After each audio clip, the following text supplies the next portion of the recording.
تو ہم سمجھتے ہیں کہ جو تحریک چلی وہ اسی کا نتیجہ تھی کہ ہمارے دریا ہمارے ہیں، ڈیم ہمارے خطے میں آپ بنا رہے ہیں، ہمارے باؤ اجداد کی قبریں آپ نے ڈبو دی، مساجد ڈبو دی، ہمیں وہاں سے بے شمار ہزاروں لوگ ڈسپلیس ہو کے پنجاب میں سندھ میں آ کے آباد ہو گئے، اور وہاں جو لوگ رہنے والے ہیں ان کو آپ فیسیلیٹیٹ کر ہی نہیں رہے۔ اور پھر دوسرا ہمارا یہ تھا آٹے کی سبسڈی کا مسئلہ تھا، ہمارے دریاؤں کے پانی سے پنجاب کی زمینیں سیراب ہوتی ہیں، ٹھیک ہے، پنجاب کے لوگ، سندھ کے لوگ، محنت کاش مزدور ہمارے بھائی ہیں، ان کو بھی ملنا چاہیے، لیکن ہمیں ہی آٹا آپ اتنا مہنگے داموں دے رہے ہیں، جو گندم ہمارے پانی سے زمینیں زرخیز پیدا ہوتی ہے۔ اور یہ تحریک میں بہت سارے، اور ہمارے چارٹر آف ڈیمانڈ میں 14 ہمارے مطالبات تھے۔ تو آپ کو لگتا ہے کہ جو لوگ پبلک کی جو ڈیمانڈ تھی اس کو پھر سنا گیا اور وہ واقعی جو وعدے کیے گئے وہ پورے ہوئے کہ وہ بس کاغذی اس میں تھا؟ دیکھیں، پہلے تو جو ہماری ڈیمانڈ تھی وہ حکمرانوں نے کوشش کیا لنگر آن کیا جائے، چونکہ ہماری جو تحریک تھی وہ ایک خود رو تحریک تھی اور مختلف سوچوں کے لوگ اکٹھے تھے، کوئی ایک آرگنائز طریقے سے ایک پارٹی نہیں چلا رہی تھی یا ایک سوچ فکر کے نظریے کے لوگ نہیں تھے وہ، تو انہوں نے سوچا اسے لنگر آن کریں گے اور اس میں توڑ پھوڑ پیدا کریں گے، جو کہ انہوں نے ایک 8-9 ماہ جاری رکھی، میٹنگ ہمارے ساتھ ہوتی رہی اور میٹنگ سے پھر وہ بٹرے کر جاتے رہے، آگے پیچھے ہو جاتے رہے۔ لیکن اب ہم سمجھتے ہیں کہ انہوں نے نوٹیفیکیشن کیا ہے 3 روپے پر یونٹ کا ہمیں انہوں نے کہا ہے، اور اسی طرح آٹے کی میں سبسڈی جو دی گئی ہے وہ 3100 روپے من آٹا تھا جو 1100 کم کر کے اب 2000 میں دیا گیا۔ ایک رٹھیا رام برج تھا ہمارا میر پر میں جو 20 سال سے مکمل نہیں ہوا، 90% ہمارا سیل سبا، وہ جو ہمارا پروجیکٹ ہے وہ 90% مکمل ہے پل، اور ڈیم ریزنگ میں ہمارے ساتھ وعدہ ہوا تھا کہ یہ پل بنایا جائے گا جس سے ہمارا کافی سارے علاقوں کی جو آمد و رفتہ آنا جانا وہ شارٹ ہو جاتا ہے، تو لیکن 10% 20 سال سے نہیں بن رہا، وہ بھی ہمارا مطالبہ ہے، وہ بھی انہوں نے وعدہ کیا ہم تھوڑے عرصے تک کریں گے۔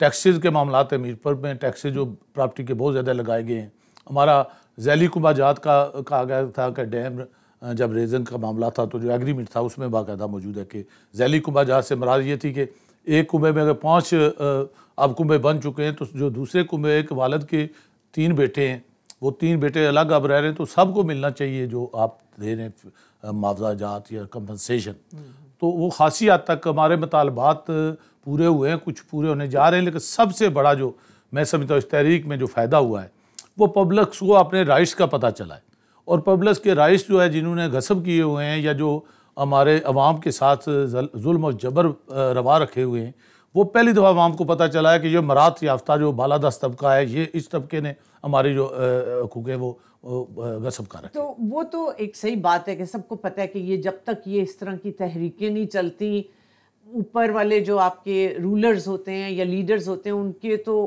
کچھ اثر نہیں ہوتا، لیکن اس طرح کرنے سے آپ کو لگتا ہے کہ یہ کوئی اچھا پریسیڈنٹ سیٹ ہوا ہے کہ آپ مار دھاڑ کرو، توڑ پھوڑ کرو تو آپ کی بات سنی جاتی ہے، پیسفل پروٹیسٹ وغیرہ کی کوئی نہیں سنتا؟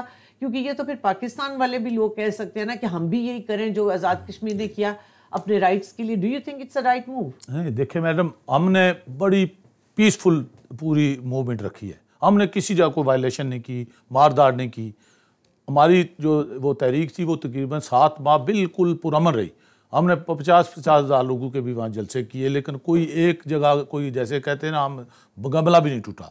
اب جب دیکھا نا وہ جو وہاں کا حکمران ٹولہ ہے، انہیں دیکھا کہ یہ تحریک تو ہم ختم نہیں کرنے پا رہے، یہ تو تحریک مزید بڑھ رہی ہے، تو انہوں نے پھر خود ہماری تحریک کے اندر انہوں نے ماردار شروع کی ہے۔ ڈڈیال میں پہلا واقعہ ہوا، ہم نے پیسفل ایک لانگ مارچ کا کال دی ہوئی تھی، جوائنٹ ایکشن کمیٹیاں ہماری میر پر ڈسٹرکٹ بار تھی، ہم نے ایک کہا تھا 11 مئی کو ہم پرامن مارچ کریں گے مظفر آباد کی جانب، انہوں نے 9 تاریخ کو ڈڈیال میں خود ایڈمنسٹریشن کے ذریعے وہاں خرابہ آپ کو لگتا ہے کہ یہ پولیٹیکلی موٹیویٹڈ تھا کہ اپوزیشن کے لوگ جو ہے فائدہ اٹھا رہے تھے سارے تحریک کا جو بیک گراؤنڈ شروع ہوا تھا، انہوں نے کہا اپنا مقصد پورا کر لیں، اس میں لوگوں کے ساتھ مل کے اپنا نمبر بڑھا لیں؟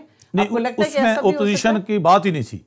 دیکھیں اس وقت آزاد کشمیر کی جو حکومت ہے وہ کسی ایک پارٹی کی حکومت ہی نہیں ہے۔ آزاد کشمیر میں جو حکومت بنی تھی وہ عمران خان صاحب کی پارٹی تھی، وہاں پی ٹی آئی جس نے وہاں گورنمنٹ بنائی تھی، اور عمران خان کے جو حالات ہوا، اس طرح کروشل حالات آئے، وہ گرفتار ہو گئے، اب وہاں پہ مسلم لیگ نون ہے، وہ بھی اقتدار میں ہے، کیبنٹ میں موجود ہے، پیپلز پارٹی بھی کیبنٹ میں موجود ہے، پی ٹی آئی بھی کیبنٹ میں موجود ہے، اور جو پی ٹی آئی چھوڑ گئے ہیں وہ بھی کیبنٹ میں موجود ہے، یعنی تمام لوگ جو پارلیمنٹ میں وہ سارے حکومت میں ہیں، اور ہمارے 40 لاکھ لوگ جو ہیں عام پبلک جو ہے وہ اپوزیشن میں ہے. لیکن پبلک نے تو پھر اپنا وہ طاقت دکھا دی اپنی، انہوں نے تحریک شروع کی، اور جیسے آپ جیسے پڑھے لکھے لوگ ساتھ میں ملے ہیں اور ان کو رائٹس دلوائے ہیں. تو ابھی آپ آزاد کشمیر کی سچویشن کو پاکستان کی سچویشن کے ساتھ کیسے کمپیئر کرتے ہیں؟ پاکستان میں بھی تو وہی حالات ہیں، مہنگائی آسمان کے اوپر ہے، لوگوں کے پاس بل دینے کے پیسے نہیں ہیں.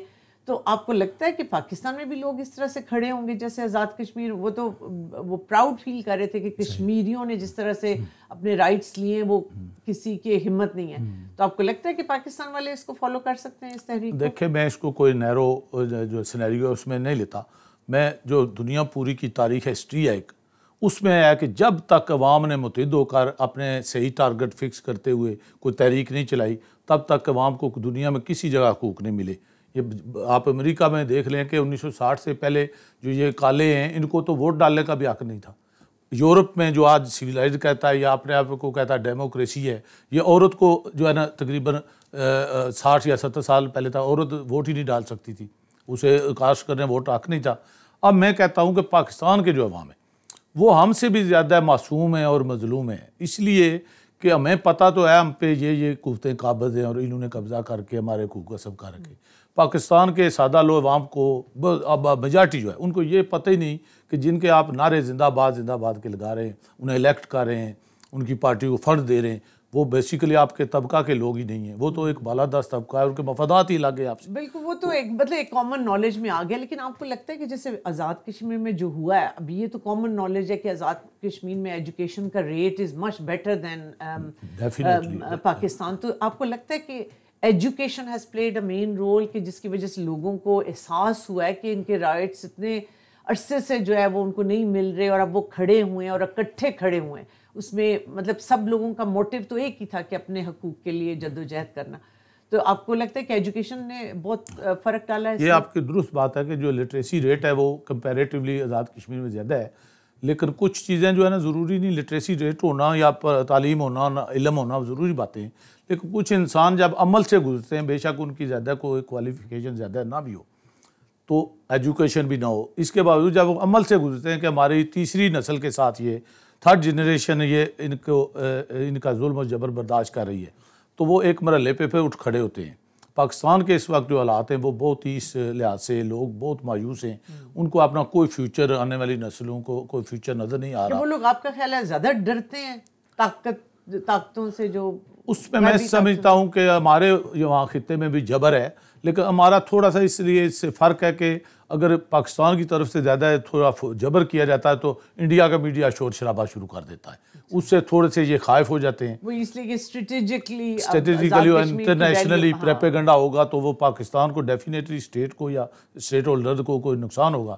جبکہ پاکستان میں یہ ہے کہ وہ بیچارے پاکستان کے جو شہری ہیں وہ پاکستان کے علاوہ کس طرف دیکھیں، اور پاکستان کے اندر سے جو حکمران بار بار منتخب ہوتے ہیں وہ کہیں اور سے ان کی بھی ڈوریاں. لیکن آپ دیکھیں جو بھی ہے، تحریکیں جب چلتی ہیں تو آپ کو سیکریفائسز کرنی پڑتی ہیں، بہت قربانیاں دینی پڑتی ہیں. لیکن وہی ہے چکر کہ آپ جیسے کہہ رہے ہیں کہ literacy is better in Azad Kashmir, وہاں لوگ کھڑے ہوئے ہیں اور ان میں میرا خیال ہے انہوں نے اپنے پرسنل اس میں بینیفٹس نہیں دیکھے، انہوں نے دیکھا کہ پوری nation on the whole will benefit, ان کی اولادوں کے آگے کام آئے گا. تو اس طرح کے جذبات کیوں فرق ہیں مختلف پاکستان کے مختلف حصوں میں؟ کیا وہ اتنے ابھی آزاد کشمیر میں شاید لوگ زیادہ وہ سفر کر رہے تھے ان کمپیریزن ود پاکستان؟ آپ کو لگتا ہے اس میں بیسک جو ہے نا وہ میں سمجھتا ہوں کہ آزاد کشمیر کے اندر چونکہ پچھلے 1947 سے نا تھوڑی بہت تحریک چلتی رہی ہے آزادی کے لیے، اور جو تحریکیں جب چلتی ہیں تو سیاسی شعور ڈیفینیٹلی لامحالہ بلند ہوتا ہے. تو ہماری وہاں پہ تو اسٹوڈنٹ تنظیمیں تھیں، بالخصوص ایک نیشنل اسٹوڈنٹ فیڈریشن تھی اور دیگر جتنی بھی پارٹیاں تھیں نیشنلسٹ جن کے ساتھ باشعور لوگ جڑے ہوئے تھے، یہ کافی عرصہ سے تحریک آزادی کشمیر کے ساتھ جڑے ہونے کی وجہ سے سیاسی شعور وہاں زیادہ تھا. اب پاکستان میں جو تھا نا وہ بنیادی طور پہ یہاں اس طرح کی کوئی بڑی موومنٹ بن نہیں سکی. اگر کوئی پبلک موومنٹ بنی بھی تو جو فرنٹ پہ لیڈ کر رہے تھے انہوں نے عوام کا سودا کیا، اور جب سودا کرتے ہیں لیڈرشپ سودا کرتی ہے، ضمیر بیچتی ہے، پبلک کی جو طاقت ہے اس کو فروخت کرتی ہے، تو لازمی بات ہے کہ عوام میں مایوسی پھیلتی ہے.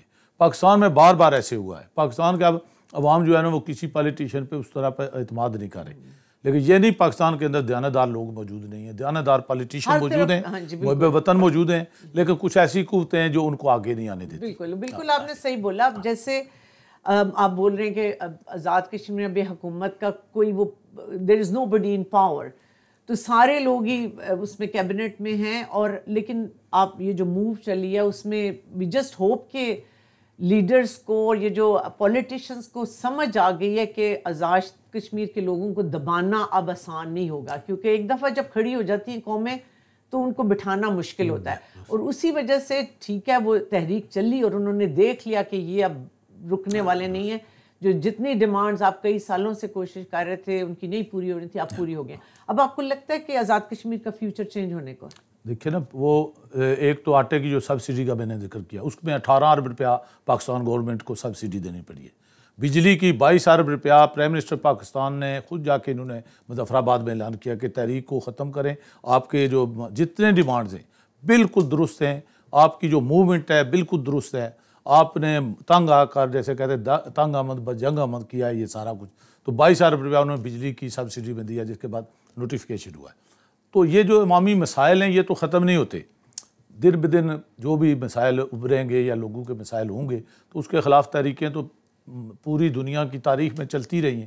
بہرحال فوری طور پہ جن مقاصد کے لیے ہماری تحریک تھی اس میں ہم سمجھتے ہیں کہ ہم نے میکسیمم کامیابی حاصل کی ہے اور عوام نے کامیابی حاصل کی ہے۔ میں کوئی فرد کسی کو یا ہماری جو لیڈرشپ ہے میں صرف اس کو کریڈٹ نہیں دیتا، عوام کی فتح ہے، عوام کی فتح ہے، اور وہ بھی اس لیے کیونکہ وہ کھڑے ہوئے، انہوں نے کسی لیڈر کی طرف نہیں دیکھا کہ ان کو وہ سیدھے رستے پہ لگائیں، انہوں نے کہا کہ اب تو انف از انف، دس از اباؤٹ ٹائم، ابھی نہیں ملے گا رائٹ تو کبھی بھی نہیں ملے گا۔ بالکل، میں کریڈٹ عوام کو دیتا ہوں، عام پبلک کو دیتا ہوں۔